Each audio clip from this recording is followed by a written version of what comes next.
ನಮಸ್ಕಾರ ರಿವ್ಯೂ ಚಾನಲ್ಗೆ ಸ್ವಾಗತ. ನಾನು ಸೌಖ್ಯ ಗಾಂವ್ಕರ್. ಚೀನಾ ವಿರುದ್ಧ ಕೊನೆಗೂ ಪಟ್ಟು ಹಿಡಿದು ಗೆದ್ದೇ ಬಿಡ್ತಾ ಭಾರತ. ಮೋದಿ ಮೂರನೆಯ ಅವಧಿಯ ಅತಿ ದೊಡ್ಡ ಬೆಳವಣಿಗೆ ಅಂದ್ರೂ ತಪ್ಪಿಲ್ಲ ಇದು. ಚೀನಾ ವಿಚಾರದಲ್ಲಿ ಮೋದಿ ಸೋತ್ ಹೋಗಿದ್ದಾರೆ ಅಂತ ಸ್ವಪಕ್ಷೀಯರೇ ಟೀಕಿಸುವ ಮಟ್ಟಿಗೆ ಬೆಳವಣಿಗೆ ಆಗ್ತಿರೋ ಹೊತ್ತಲ್ಲಿ ಭಾರತ ಮಾತೆಗೆ ಚೀನಾ ವಿಚಾರದಲ್ಲಿ ಮಾತನಾಡೋದಿಕ್ಕೆ ಹೋದ್ರೆ ವಂಚಿಸಿದ್ದಾರೆ ಮೋದಿ ಎನ್ನುವ ಟೀಕೆ ಎಲ್ಲ ವ್ಯಕ್ತವಾಗ್ತಿರೋ ಹೊತ್ತಲ್ಲಿ ಅಮೆರಿಕದಲ್ಲಿ ಹೋಗಿ ರಾಹುಲ್ ಗಾಂಧಿ ಚೀನಾ ಬಂದು ಭಾರತವನ್ನ ನುಂಗಿ ನೀರು ಕುಡಿತಾ ಇದ್ರು, ಏನೂ ಮಾಡೋದಿಕ್ಕೆ ಆಗ್ತಿಲ್ಲ ಅನ್ನೋ ಹೊತ್ತಲ್ಲೇ ಬಿಗ್ ನ್ಯೂಸ್ ಒಂದು ಬರ್ತಾ ಇದೆ. ಮಾಹಿತಿ ಮುಂದೆ ಇಡ್ತಾ ಇದೀವಿ. ಮಿಸ್ ಮಾಡಿದ್ರೆ ಚಾನಲ್ನ ಸಬ್ಸ್ಕ್ರೈಬ್ ಮಾಡಿ, ನಿಮ್ಮ ಅಭಿಪ್ರಾಯ ಕಮೆಂಟ್ ಮಾಡಿ ತಿಳಿಸಿ. ಎಸ್ ವೀಕ್ಷಕರೇ, ಚೀನಾ ವಿಚಾರದಲ್ಲಿ ಎಂತೆಂಥ ಬೆಳವಣಿಗೆಗಳಾಗ್ತಾ ಇದೆ ನೋಡ್ತಾ ಇದ್ದೀವಿ ನಾವು. ರಾಹುಲ್ ಗಾಂಧಿ ಅವರು ಅಮೆರಿಕದಲ್ಲಿ ಹುಡುಕ್ತಾರೆ. ಬರೋಬ್ಬರಿ 4,000 ಸ್ಕ್ವೇರ್ ಫೀಟ್ ಆವರಿಸ್ಕೊಂಡಿದೆ. ಒಂದು ಇಡೀ ಡೆಲ್ಲಿ ಭಾಗ ಎಷ್ಟಿದೆಯೋ ಅಷ್ಟು ಜಾಗವನ್ನ ಚೀನಾ ಲಡಾಖ್ ಸುತ್ತಮುತ್ತಲಿನ ಪ್ರದೇಶದಲ್ಲಿ ಆವರಿಸ್ಕೊಂಡಿದೆ, ಆಕ್ರಮಿಸ್ಕೊಂಡಿದೆ. ಆದ್ರೂ ಮೋದಿಗೆ ಏನು ಮಾಡೋದಿಕ್ಕೆ ಆಗ್ತಿಲ್ಲ. ಮೋದಿ ತಾಕತ್ತಿಷ್ಟೇ, ಚೀನಾವನ್ನ ಹ್ಯಾಂಡಲ್ ಮಾಡೋದಿಕ್ಕೆ ಆಗಿಲ್ಲ ಮೋದಿಯಿಂದ ಅಂತ ಅಮೆರಿಕದಲ್ಲಿ ಟೀಕಿಸಿದ್ದಾರೆ. ಬಹಳಷ್ಟು ಬಾರಿ ಕಾಂಗ್ರೆಸ್ ಈ ವಿಚಾರದಲ್ಲಿ ಮೋದಿ ಸರ್ಕಾರವನ್ನು ಟೀಕಿಸಿರೋದನ್ನು ಗಮನಿಸಿದ್ದೀವಿ. ಅಷ್ಟು ಸಾಲದು ಅಂತ ಸುಬ್ರಮಣಿಯನ್ ಸ್ವಾಮಿ ಅವರು ಕೂಡ ಮೋದಿ ವಿರುದ್ಧ ತೀವ್ರ ತರಾಟೆಗೆ ತಗೊಳ್ತಿದ್ದಾರೆ.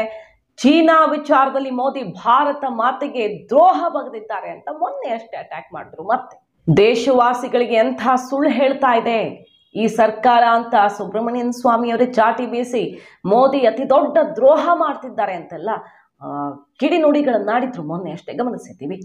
ನೋಡಿ, ಈಗ ಬರ್ತಾ ಇರುವಂತಹ ಬ್ರೇಕಿಂಗ್ ನ್ಯೂಸ್ ಏನಪ್ಪಾ ಅಂತ ಕೇಳಿದ್ರೆ, ಚೀನಾ ಜೊತೆಗಿನ ಮಾತುಕತೆ, ಬರೀ ಮಾತುಕತೆ ಅಲ್ಲ, ಚೀನಾ ಮೇಲೆ ಭಾರತ ಹೇರಿದಂತಹ ಒತ್ತಡ, ಭಾರತದ ರಣತಂತ್ರ ಯಶಸ್ವಿಯಾಗಿದ್ದು ರಾಜತಾಂತ್ರಿಕವಾಗಿ ಒಂದು ಬಿಗ್ ಡೆವಲಪ್ಮೆಂಟ್ ಇದು. ಚೀನಾ ಸುಮಾರು 4 ಕೀ ಏರಿಯಾಸ್ ಅಲ್ಲಿ, ಅತ್ಯಂತ ಹೆಚ್ಚಿನ ಪ್ರಮಾಣದಲ್ಲಿ ಟೆನ್ಷನ್ ಇರುವಂತಹ 4 ಕೀ ಏರಿಯಾಸ್ಗಳಲ್ಲಿ ಡಿಸ್ಎಂಗೇಜ್ಮೆಂಟ್ ಆಗೋದಕ್ಕೆ ಒಪ್ಪಿಕೊಂಡಿದೆ. LAC, eastern Ladakh, Galwan valley, ಬೇರೆ ಬೇರೆ ಪ್ರದೇಶಗಳಲ್ಲಿ 4 ಕೀ ಪಾಯಿಂಟ್ಸು ಲಡಾಖ್ ಸುತ್ತಮುತ್ತ, ಅಲ್ಲಿಂದ ಸೈನ್ಯವನ್ನ ಹಿಂತೆಗೆಯೋದಕ್ಕೆ ಒಪ್ಪಿಕೊಂಡಿದ್ದು ಭಾರತದ ಜೊತೆಗೆ ತನ್ನ ರಾಜತಾಂತ್ರಿಕ ಸಂಬಂಧ ಸುಧಾರಿಸೋದಕ್ಕೆ ಇದೊಂದೇ ದಾರಿ ಅನ್ನೋದನ್ನ ಅರ್ಥ ಮಾಡಿಸುವಲ್ಲಿ ಯಶಸ್ವಿಯಾಗಿದೆ ಭಾರತ. ಹೇಗೆ? ಜೈಶಂಕರ್ ಅವರು ಒಂದು ಮಾತು ಕ್ಲಿಯರ್ ಆಗಿ ಹೇಳಿದ್ರು, 75% ಈ ಡಿಸ್ಎಂಗೇಜ್ಮೆಂಟ್ ಸಮಸ್ಯೆ ಚೀನಾ ಜೊತೆ ಬಗೆಹರಿದಿದೆ ಅನ್ನೋ ಅನೌನ್ಸ್ಮೆಂಟ್ ಅನ್ನ ಮಾಡ್ತಾರೆ. ರಷ್ಯಾದಲ್ಲಿ BRICS high level officers meeting ಇತ್ತಲ್ಲ, ಅಜಿತ್ ದೋವಲ್ ಅವರು ಮಾತನಾಡಿದ್ರು. ಅವ್ರ ಜೊತೆಗೆ foreign minister, Chinese foreign minister Wang Yi ಜೊತೆಗೆ ಸುದೀರ್ಘ ಚರ್ಚೆಯ ಬಳಿಕ ಇದೆಲ್ಲ ಒಂದು ಅಂತಿಮ ಹಂತಕ್ಕೆ ಬಂದು ತಲುಪಿತು. ಜೈಶಂಕರ್ ಅವರು ಒಂದು ಖಡಕ್ ಮೆಸೇಜ್ ಕೊಟ್ಟಿದ್ದಾರೆ. ಏನಂತ? ಕಳೆದ 4 ವರ್ಷಗಳಿಂದ ಭಾರತ ಮತ್ತು ಚೀನಾ ನಡುವೆ ವಾಣಿಜ್ಯ ವಹಿವಾಟು ಎಲ್ಲದರಲ್ಲೂ ಕೂಡ ಕಷ್ಟದ ಪರಿಸ್ಥಿತಿ ಬಂದುಬಿಟ್ಟಿದೆ. ಭಾರತ ಚೀನಾಕ್ಕೆ ಏಟಿನ ಮೇಲೆ ಏಟ್ ಕೊಡ್ತಾ ಇದೆ. ಒಂದು ಬೆಸ್ಟ್ ಎಕ್ಸಾಂಪಲ್ ಕೊಡ್ಬೇಕಂದ್ರೆ, ಇದು ಸಣ್ಣ ವಿಷಯ, ಆದರೆ ಇಂತಹ ಪೆಟ್ಟುಗಳನ್ನು ಬೇಕಾದಷ್ಟು ಕೊಟ್ಟಿದೆ ಭಾರತ. ದೀಪಾವಳಿ, ಕಳೆದ ದೀಪಾವಳಿಯಲ್ಲಿ ಏನು ಮಾಡಿದ್ರು ಮೋದಿ? ಒಂದು ಕರೆ ಕೊಟ್ಟರು. ಭಾರತದಲ್ಲಿ, ಅದರಲ್ಲೂ ನಮ್ಮ ಹೆಣ್ಣುಮಕ್ಕಳು ಮಾಡಿದಂಥ ದೀಪಗಳನ್ನು, ಆಟಿಕೆಗಳನ್ನು, ವಸ್ತುಗಳನ್ನು, ಕರಕುಶಲ ಅಲಂಕಾರಿಕ ವಸ್ತು ಎಲ್ಲ ಖರೀದಿ ಮಾಡಿ ಚೀನಾದ ಎಲ್ಲ ವಸ್ತುಗಳನ್ನು ಬಹಿಷ್ಕರಿಸೋಣ. ಬರೀ ಜನ ಬಹಿಷ್ಕರಿಸಿದ್ರೆ ಆಗಲ್ವಲ್ಲ, ಇದು ಅಂಗಡಿಯವ್ರಿಗೆ ಲಾಸ್ ಆಗತ್ತೆ, ನಮ್ಮವ್ರಿಗೇನೆ. ಅಂಗಡಿಯವರೇ ಬಹಿಷ್ಕರಿಸಿ ನಮ್ಮಲ್ಲಾಗಿರೋ ಉತ್ಪನ್ನಗಳನ್ನೇ ಖರೀದಿ ಮಾಡಿ ಜನಕ್ಕೆ ಮಾರಿ ಅಂತ ಕರೆ ಕೊಟ್ಟರು. ಒಂದು ದೀಪಾವಳಿ 4-5 ದಿನದ ಸೆಲೆಬ್ರೇಷನ್ ಅಲ್ಲಿ 1 ಲಕ್ಷ ಕೋಟಿ ಲಾಸ್ ಆಯ್ತು ಚೀನಾಗೆ. ಇಂಥದ್ದೆಲ್ಲ ಬೆಳವಣಿಗೆಗಳಾಗ್ತಾ ಬಂದಿದ್ದಾವೆ. ಬರೀ ಈ ಸಣ್ಣ ಎಕ್ಸಾಂಪಲ್ ಇದು.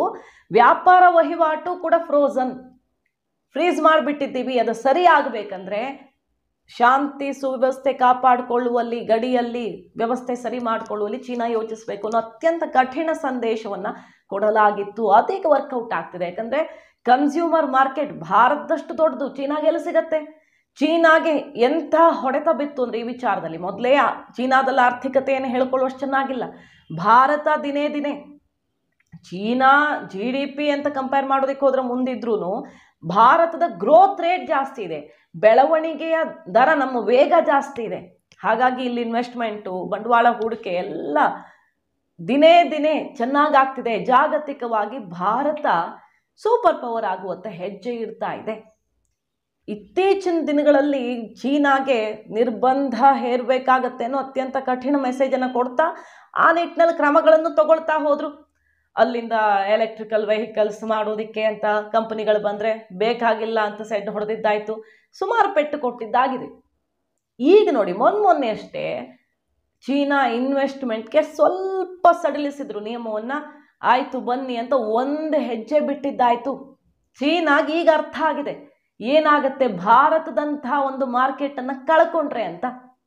ಈ ರೀತಿ ಪ್ರೆಷರ್ ಬಿಲ್ಡ್ ಮಾಡಿ ಕೊನೆಗೂ ಚೀನಾವನ್ನು ಬಗ್ಗಿಸಿರೋದು ಇದು ಸಣ್ಣ ಬೆಳವಣಿಗೆ ಅಲ್ಲ. 4 ಅತ್ಯಂತ ಟೆನ್ಷನ್ ಇರುವಂಥ ಕೀ ಏರಿಯಾಸಲ್ಲಿ ಈಗ ಟ್ರೂಪ್ ಡಿಸ್ಎಂಗೇಜ್ಮೆಂಟ್ಗೆ ಚೀನಾ ಒಪ್ಪಿಗೆ ಸೂಚಿಸಿದೆ. ಕೊನೆಗೂ ಕಾಲನ್ನು ಹಿಂದೆ ತೆಗೆದಿರೋದು ಸ್ವತಃ ಜೈಶಂಕರ್ ಅವರು ಈಗ ಘೋಷಣೆ ಮಾಡಿದ್ದಾರೆ 75% ಚೀನಾ ಜೊತೆಗಿನ ಈ ಡಿಸ್ಎಂಗೇಜ್ಮೆಂಟ್ ಸಮಸ್ಯೆ ಬಗೆಹರಿದಿದೆ, ಫುಲ್ ಸ್ಟಾಪ್ ಇಟ್ಟಿದ್ದೀವಿ. ಆದರೆ ಈ ಆರ್ಥಿಕ ಚಟುವಟಿಕೆಗಳ ಬಗ್ಗೆ ಇನ್ನೂ ತಲೆನೋವು ಹಾಗೇ ಇದೆ. ಮತ್ತು ಗಡಿಯಲ್ಲಿ ದಿನೇ ದಿನೇ ಅವರು ಸೈನ್ಯದ ಶಕ್ತಿಯನ್ನು ಜಾಸ್ತಿ ಮಾಡ್ಕೊಳ್ತಿದ್ದಾರಲ್ಲ, ಅದು ಕೂಡ ಸರಿ ಕಾಣ್ತಿಲ್ಲ ಅನ್ನೋ ರೀತಿ ಒಂದು ಕಮೆಂಟ್ ಹೋಗಿದೆ. ಸೊ ಮುಂದಿನ ದಿನಗಳಲ್ಲಿ ಮತ್ತಷ್ಟು ಪ್ರಯತ್ನ ಆಗುತ್ತೆ. ಬಟ್ ಈಗ ಒಂದು ದೊಡ್ಡ ಬೆಳವಣಿಗೆ ಇದು ಚೀನಾಗೆ ಬಿಸಿ ಮುಟ್ಟಿಸಿರೋದು. ಚೀನಾ ಭಾರತ ಯಾವಾಗ ತನ್ನ ಗಡಿ ಭಾಗವನ್ನು ಅಭಿವೃದ್ಧಿ ಪಡಿಸೋದಕ್ಕೆ ಶುರು ಮಾಡ್ತೋ, ಬೇರೆ ರೀತಿಯಲ್ಲಿ ಹ್ಯಾಂಡಲ್ ಮಾಡೋಕೆ ಶುರು ಮಾಡ್ತೋ, ಆಗಲೇ ಟೆನ್ಷನ್ ಆಯಿತು. ಯಾಕಂದರೆ ಹಿಂದೆಲ್ಲ ಗಡಿ ಭಾಗ ಅಂದರೆ ದುರ್ಗಮವಾಗಿರಬೇಕು, ಇಲ್ಲಾಂದರೆ ಬಂದುಬಿಡ್ತಾರೆ, ಆಕ್ರಮಣ ಮಾಡಿಬಿಡ್ತಾರೆ ಅಂತ ಅಭಿವೃದ್ಧಿನೇ ಮಾಡೋದಕ್ಕೆ ಹೋಗ್ತಿರ್ಲಿಲ್ಲ. ಅಂಥದ್ದೊಂದು ಪದ್ಧತಿ ಇತ್ತು ಅಂತ ಟೀಕಿಸಿದ್ರು ಜೈಶಂಕರ್, ದೋವಲೆಲ್ಲ. ಆದರೆ ಈಗ ಆ ರೀತಿಯೆಲ್ಲ ಉತ್ತರ ಕೊಡೋದು, ಶತ್ರುಗಳಿಗೆ ಉತ್ತರ ಹೆಂಗೆ ಕೊಡಬೇಕು, ಯಾಕೆ ಅವ್ರಿಗೆ ಬರೋದಕ್ಕೆ ದಾರಿ ಆಗ್ತಿದೆ ಅಂದರೆ ನಾವು ಗಡಿ ಭಾಗದ ಜನರನ್ನು, ಅಲ್ಲಿನ ಹಳ್ಳಿ ಜನ ಇರ್ತಾರಲ್ಲ ಗ್ರಾಮಗಳನ್ನು ವಿಶ್ವಾಸಕ್ಕೆ ತಗೊಂಡಿಲ್ಲ, ಅಲ್ಲಿ ಅಭಿವೃದ್ಧಿ ಮಾಡದೆ ಬಿಟ್ಟರೆ ಅವರು ಬಂದು ನಾವು ನಿಮ್ಗೆ ವ್ಯವಸ್ಥೆ ಮಾಡಿಕೊಡ್ತೀವಿ ಅಂತಾರೆ. ಈ ಜನಕ್ಕೆ ಪಾಪ ಯಾವ ದೇಶ ಮತ್ತೊಂದು ಬಡತನದಲ್ಲಿರೋರು ಯೋಚನೆ ಮಾಡ್ತಿರ್ತಾರೆ, ರಸ್ತೆ ಮಾಡಿಕೊಟ್ರೆ ಸಾಕು, ಬ್ರಿಡ್ಜ್ ಮಾಡಿಕೊಟ್ರೆ ಸಾಕು ಅಂತ ಆಲೋಚನೆಗೆ ಬಿದ್ದು ಅವರ ಮನೋಪರಿವರ್ತನೆ ಮಾಡುವಂಥ ಹಂತಕ್ಕೆ ಇಳಿದು ಆಕ್ರಮಣ ಮಾಡ್ಕೊಳ್ತಾರೆ, ಅತಿಕ್ರಮಿಸ್ಕೊಳ್ತಾರೆ. ಬಟ್ ಇತ್ತೀಚಿನ ಕೆಲವು ವರ್ಷಗಳಿಂದ ಆ ಗಡಿ ಭಾಗದಲ್ಲಿ ದೊಡ್ಡ ಮಟ್ಟದಲ್ಲಿ ರಸ್ತೆ ಅಭಿವೃದ್ಧಿ, ಬ್ರಿಡ್ಜಸ್ ಎಲ್ಲ ಬಿಲ್ಡ್ ಆದವು, ಸುಸಜ್ಜಿತ ಹೆಲಿಪ್ಯಾಡ್ ಇಂದ ಹಿಡಿದು ಬಹಳಷ್ಟು ವ್ಯವಸ್ಥೆಗಳನ್ನು ಕಲ್ಪಿಸಲಾಗಿದೆ. ಗಡಿ ಭಾಗದ ಅಭಿವೃದ್ಧಿಗೆ ಅಂತಾನೆ ಒಂದು ದೊಡ್ಡ ಪ್ರಮಾಣದಲ್ಲಿ ಬಜೆಟ್ ಅನ್ನ ಎತ್ತಿಡಲಾಯಿತು. ಯಾವಾಗ ಭಾರತ ಅಭಿವೃದ್ಧಿಯ ಮೂಲಕ, ದುರ್ಗಮವಾಗಿ ಇಟ್ಕೊಳ್ಳೋದ್ರ ಮೂಲಕ ಅಲ್ಲ, ಅಭಿವೃದ್ಧಿ ಪಡಿಸೋದ್ರ ಮೂಲಕ ಚೀನಾಗೆ ಬಿಸಿ ತಡಿಸೋದಕ್ಕೆ ಶುರು ಮಾಡ್ತೋ, ಆಗ ಟೆನ್ಷನ್ ಕ್ರಿಯೇಟ್ ಆಗ್ತಾ ಬರುತ್ತೆ. ಮತ್ತು ಭಾರತ ಆರ್ಥಿಕವಾಗಿ ಚೀನಾಗೆ ದಿಗ್ಬಂಧನ ಹೇರೋದಕ್ಕೆ ಗೊತ್ತು ನಮಗೆ ಅಂತ ಟೈಟ್ ಮಾಡಿದ ಮೇಲೆ ಬೇರೆ ದಾರಿ ಇಲ್ಲ ಅನ್ನೋದು ಅರ್ಥ ಆಗಿ ಈಗ ಕೊನೆಗೂ ಸುದೀರ್ಘ ಮಾತುಕತೆ ಬಳಿಕ ರಷ್ಯಾದಲ್ಲಿ ನಡೆದಂಥ ಬ್ರಿಕ್ಸ್ ಮೀಟ್ನಲ್ಲಿ ಒಂದು ನಿರ್ಣಯಕ್ಕೆ ಬರಲಾಗಿದೆ.